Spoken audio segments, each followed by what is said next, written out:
परमेश्वर पिता के धन्यवाद करी महान गुरु जिशुर नाम থেকে गुरु जिशुके धन्यवाद। আপনাদের প্রত্যেককে আমার তরফ থেকে নমস্কার। परमेश्वर पिता फिर আবার আপনাদের সামনে একটা নিত্য বচনকে নিয়ে परमेश्वर पिता আপনাদের সামনে উপস্থিত হয়েছে।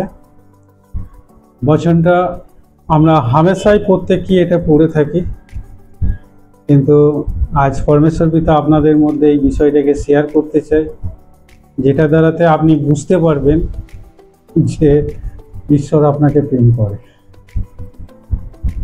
অনেকে ঈশ্বরকে ভালোবাসে, কিন্তু ঈশ্বরের থেকে যে ফিরে আসবে ভালোবাসাটা, অনেক মানে যে প্রেমটা অনেকে করে, কিন্তু ঈশ্বর থেকে যে প্রেমটা ফিরে আসবে, এই প্রেমটা যে সে পায়, সে ভালোবাসাটা পায়, এটা অনেকে বুঝতে না পারার কারণে অনেকের মধ্যে কষ্ট থাকে। আর তার কারণে যারা বুঝতে পারে না, তারা ঈশ্বরে বশীভূত হতে পারে না, তারা অন্য দিকে চলে যায়। আর যখন ঈশ্বরে বশীভূত হতে পারে না, তখন তাদের মধ্যে নানান রকম শয়তান তার ক্রিয়াকে, তার কাজকে তার মধ্যে দিয়ে করতে থাকে। তাই বাক্য বলে যাকবের 4:7, তোমরা ঈশ্বরে বশীভূত হও, দিয়াবলের প্রতিরোধ করো, তাহাতে তোমাদের মধ্য হইতে পলায়ন করিবে। কার বশীভূত হতে? ঈশ্বরের বশীভূত হতে। কিন্তু ঈশ্বরের বশীভূত হব কি বিষয় দ্বারা? আমাকে আত্মিক সভাতে যেতে হবে, বা মণ্ডলী বা চার্চ যাই বলুন না কেন, আমাকে সেখানে যেতে হবে। প্রতিদিনের ন্যায় আমাকে বাক্য বচনকে পাঠ করতে হবে। প্রতিদিনের ন্যায় ঈশ্বরের কাছে আমাদের প্রার্থনা করতে হবে, অন্য ভাষা করতে হবে যদি জেনে থাকেন। যদি আপনি প্রেস করতে জানেন, তাহলে আপনাকে ঈশ্বরের প্রেস করতে হবে। এই সমস্ত বিষয়গুলো করা মানে হচ্ছে ঈশ্বরকে প্রেম করা। আমরা এগুলো অনেকে করি, কিন্তু ব্যাকে যেটা পাওয়ার দরকার আছে, ব্যাকে যেটা আমাদের কাছে গুরুত্বপূর্ণ, যেটা আমরা আশা নিয়ে এই সমস্ত বিষয়গুলো করি, সেই প্রেমটা, সেই ভালোবাসাটা আমরা অনুভব করে উঠতে পারিনি। কারণ আপনি ঈশ্বরকে প্রেম করেন, কিন্তু ঈশ্বর যে আপনাকে প্রেম করে, এটা আপনি এখনো পর্যন্ত বুঝে উঠতে পারেননি। যদি আপনি এই বিষয়টাকে বুঝে উঠতে না পেরে থাকেন যে ঈশ্বর আপনাকে দয়া করে, ঈশ্বর আপনাকে ভালোবাসে, ঈশ্বরের অনুগ্রহ আপনার জীবনে আছে, এটা যদি বুঝে উঠতে না পারেন, তাহলে আজকের মেসেজটা আপনার জন্য। परमेश्वर पिता জানাতে চাই যে তার বাক্যের দ্বারাতে উনি বলেছেন যে ঈশ্বর জগৎকে এমন প্রেম করলেন, তার একজাত পুত্রকে দান করলেন। ফার্স্ট কথাটা এটা,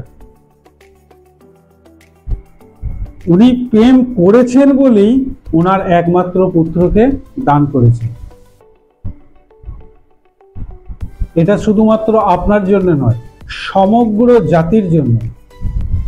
কিন্তু এটা আমাদের কাছে পুরানো কথা হয়ে গেছে। আজ আপনাদের কাছে परमेश्वर पिता নতুন কথা নিয়ে আসতে চলেছে। আপনি একবার হসপিটালের দিকে যান, একবার কারো ছাদ নেই, কারো খাবার নেই, সেই ব্যক্তির কাছে পৌঁছে যান, গিয়ে একবার শুধু লক্ষ্য করে দেখুন।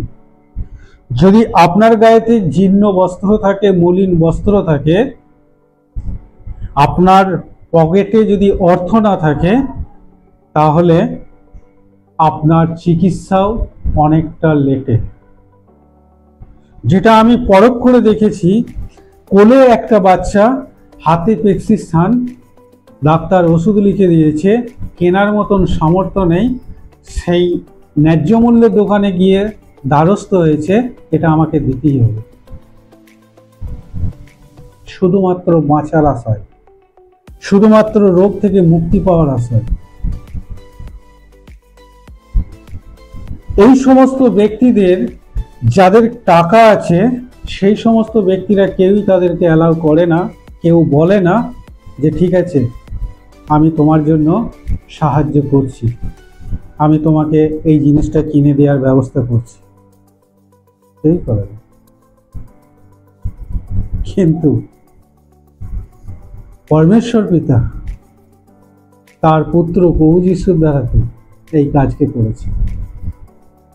যে ব্যক্তি টাকা দিয়ে কোনো ওষুধপত্র কিনতে পারছে না রোগ থেকে বাঁচার জন্য, কোনো মানুষ তার পাশে গিয়ে সাহায্য করছে না, কেউ বলছে না ঠিক আছে, তাকে কেউ সান্ত্বনা দিচ্ছে না যে তুমি ঠিক হয়ে যাবে বা কোনো না কোনো দিক থেকে ব্যবস্থা হয়ে যাবে, তাকে কেউ সান্ত্বনা দিচ্ছে না, মানুষ পাশ কাটিয়ে চলে যাচ্ছে। একটু জগৎ সংসারের দিকে তাকিয়ে দেখুন, যার খাবার নেই, যার থাকার জায়গা নেই, সেই মানুষগুলো কত কষ্টের মধ্যে আছে। কিন্তু ঈশ্বরকে অসংখ্য ধন্যবাদ, প্রভু যিশুকে অসংখ্য ধন্যবাদ, তিনি আমাকে রোগমুক্ত জীবন রেখেছেন, আপনাকে রোগমুক্ত জীবন দিয়ে রেখেছেন।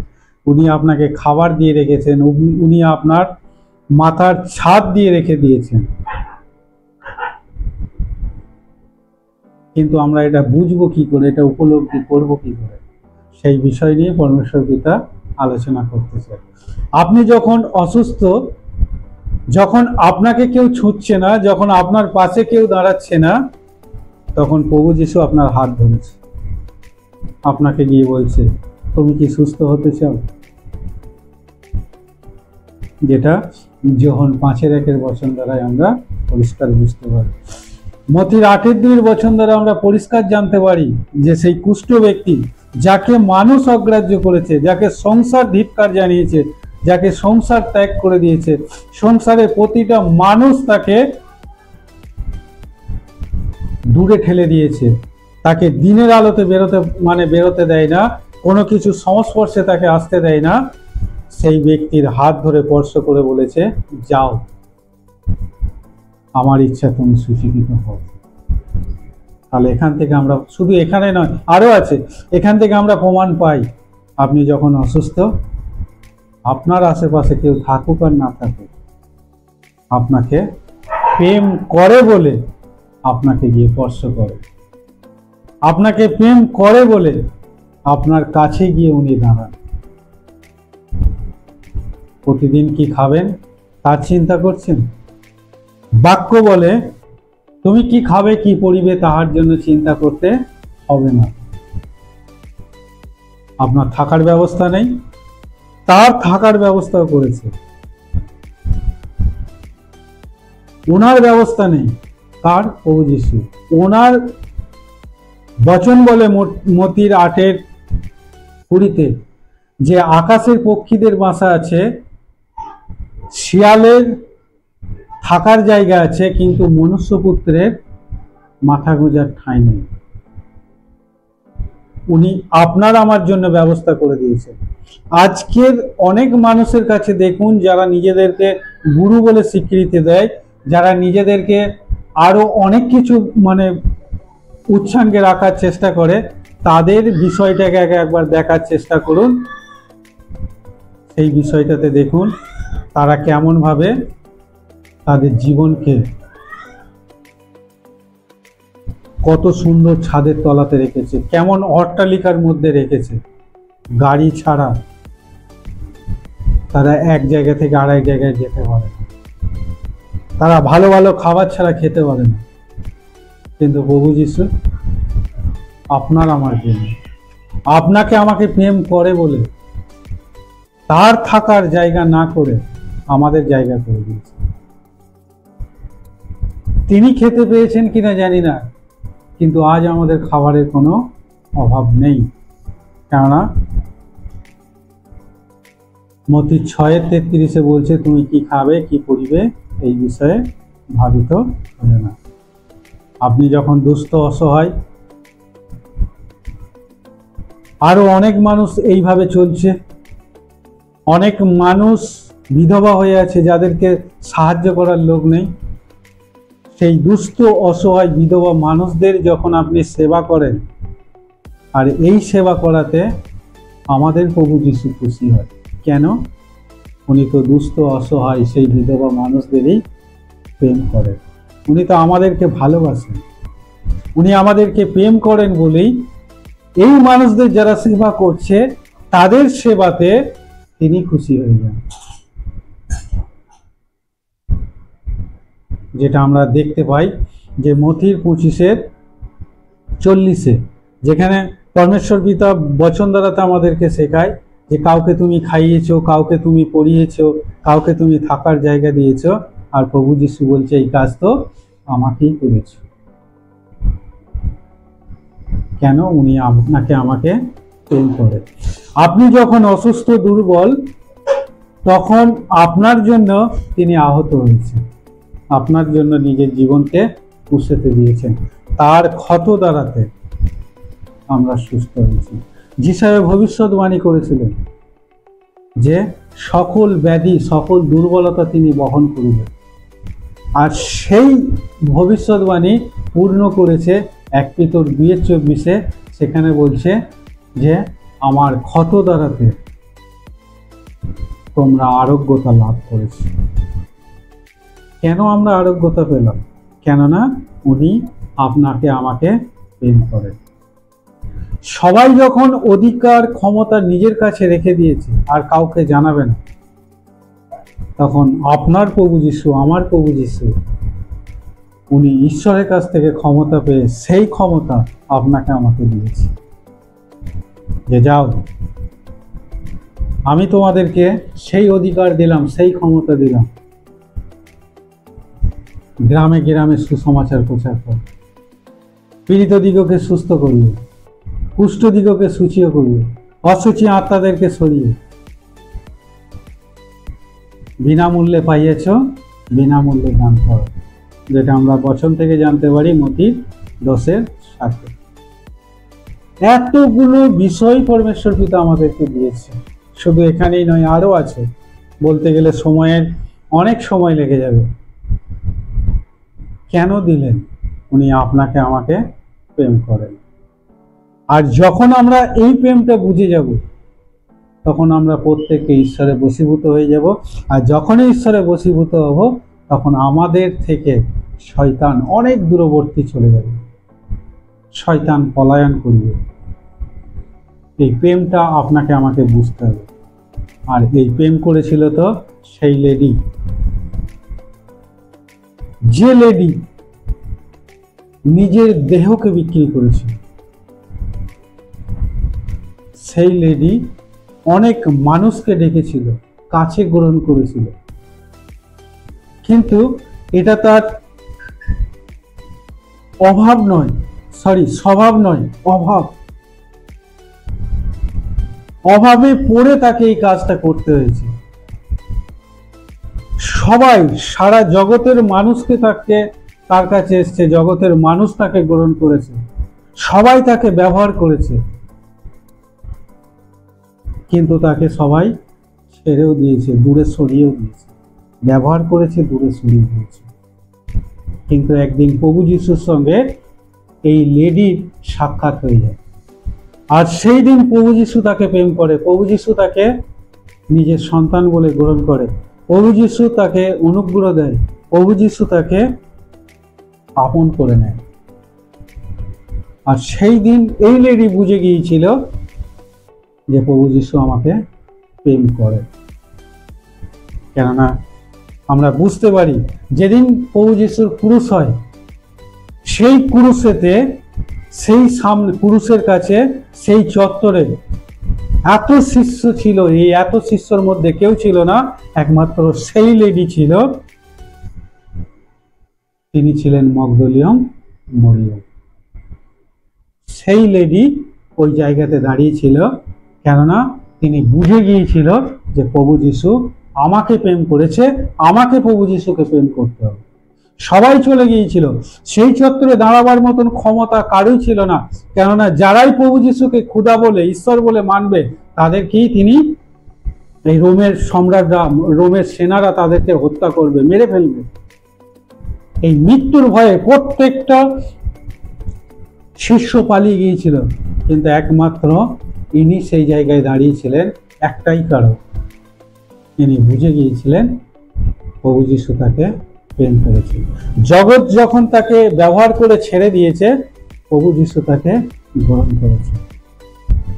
তাই এই মরিয়মের মতন আমাদেরও প্রেম করা শিখে যেতে হবে। যেদিনই আপনি এই প্রেম করার বিষয়টাকে বুঝে যাবেন, যেদিনই আপনার মধ্যে এই অনুভবটা এসে যাবে, সেই দিন আপনি এই ঈশ্বরেতে আসক্ত হয়ে যাবেন। আর বাক্য বলে, যে ব্যক্তি আমাতে আসক্ত থাকে আমি তাহাকে বাঁচাবই বাঁচাবো। পরমেশ্বর পিতা আপনাদেরকে বাঁচাবেই বাঁচাবে, শুধু ওনার প্রেমটাকে বুঝে যান। ঈশ্বর জগৎকে এমন প্রেম করলেন, তার একজাত পুত্রকে দান করলেন, যে কেউ তাহাতে বিশ্বাস করে কেউ কখনোই বিনষ্ট হবে না, বরং অনন্ত জীবন পাবে। এটাই হলো ঈশ্বরের অনুগ্রহ, এটাই হলো ঈশ্বরের দয়া, এটাই হলো ঈশ্বরের প্রেম। আশা করি এই ছোট্ট মেসেজের দ্বারা, এই ছোট্ট বচনের দ্বারাতে পরমেশ্বর পিতা মেসেজ দিয়ে দিয়েছে।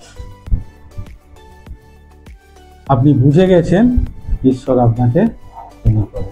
আর যখন বুঝে গেছেন যে ঈশ্বর আপনাকে প্রেম করে, আপনার মধ্য থেকে যে শয়তান, যে চিন্তা ভাবনা, যে বিষয় আপনার কাছে খারাপ বিষয় উপস্থিত করেছে, সমস্ত কিছু নষ্ট হয়ে গেছে, দূরবর্তী হয়ে গেছে। আজ থেকে এই আমি মনে করব আপনারা প্রার্থনা করতে আর আপনাদের কোনো অসুবিধা হবে না, বচন পড়তে আপনাদের কোনো অসুবিধা হবে না। কেননা অনেকের দেখা গেছে প্রার্থনা করতে করতে অনেক চিন্তা ভাবনা তার মাথায় এসে গেছে, বচন পড়তে পড়তে কোনো ফোন এসে গেছে, বচন পড়তে পড়তে কোনো সিরিয়ালের কথা মনে পড়েছে, বচন পড়তে পড়তে কারো কথা মনে পড়েছে। আশা করি আজ থেকে আর এই বিষয়টা হবে না। কেন? আপনি এই বচন দ্বারাতে পরমেশ্বর পিতার প্রেমকে পেয়ে গেছেন। ভালো থাকুন, সুস্থ থাকুন, পরমেশ্বর পিতার অনুগ্রহে থাকুন, পরমেশ্বর পিতার সাথে থাকুন। কেননা পরমেশ্বর পিতার প্রেম, প্রভু যিশুর অনুগ্রহ আর পবিত্র আত্মার সহভাগিতা আমাদের মধ্যে আছে। এই নিয়ে চলতে থাকুন। পরমেশ্বর পিতা আপনাদেরকে আরও উন্নত করবে, আরও এগিয়ে নিয়ে যাবে। পরমেশ্বর পিতা আপনাদেরকে ভালো রাখুন, ওনার সাথে থাকুন।